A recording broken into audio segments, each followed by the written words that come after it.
बिल्कुल सही आपने कहा कि पूरे मामले पर सीबीआई जांच की भी बात खबर सामने आ रही कि जांच की मांग की जा रही है, लेकिन देखना यह है कि पूरे मामले में सच क्या निकल कर सामने आता है। शुक्रिया इस पूरी तमाम जानकारी के लिए रौनक। बहरहाल स्थिति यह है कि थाने के सामने बड़ी संख्या में लोग इकट्ठा हो रहे हैं और पुलिस मामले को संभालने में जुटी हुई है, लेकिन एक एसएचओ का खुदकुशी का मामला, लोगों को यह बात हजम नहीं हो रही। लोग यही कह रहे हैं कि इतनी अच्छी इमेज होने के बावजूद, एक ईमानदार सख्त अफसर की इमेज होने के बावजूद अगर शख्स खुदकुशी करता है तो उसके पीछे या तो कोई दबाव रहा होगा या फिर कोई और वजह है जिसकी जांच होनी चाहिए। शुक्रिया।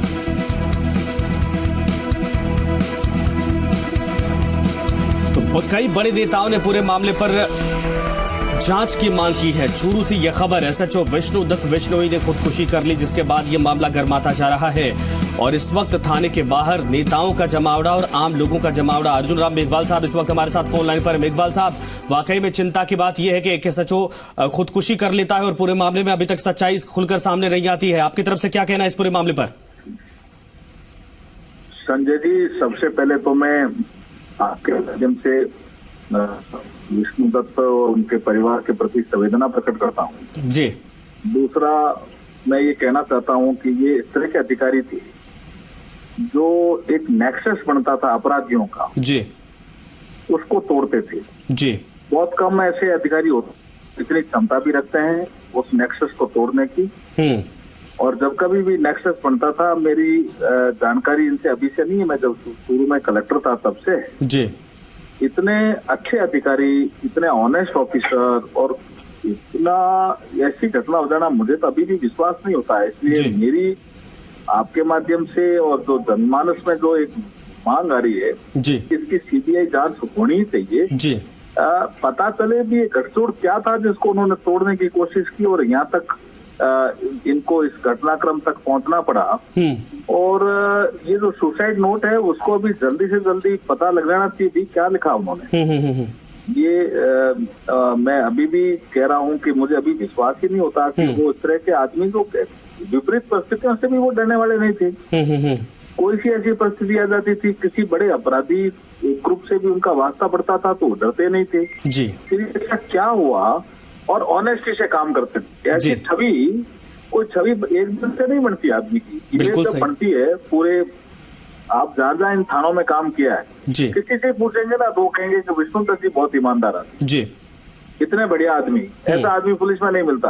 और फिर ये घटना अगर घटती है, मुझे लगता है तुरंत ही मुख्यमंत्री जो गृह मंत्रालय भी संभाल रहे हैं, तुरंत जांच का आदेश देना चाहिए। नहीं सर, चूंकि आपसे तो पुरानी जान पहचान थी, घर परिवार के लोगों से क्या आपकी कोई बातचीत हो पाई है? कुछ तो ऐसा मिला होगा या कोई दबाव रहा होगा, कुछ जानकारी नहीं हुई इन दोनों बात जी। वैसे मेरी होती रहती थी उनसे बात, अब इन दोनों नहीं हुई। लेकिन जब भी बात होती थी ना, तब भी वो एक मिशन था उनका कि क्षेत्र में मैं आपराधिक गठजोड़ नहीं चलने दूंगा, और वो नहीं चलने जी।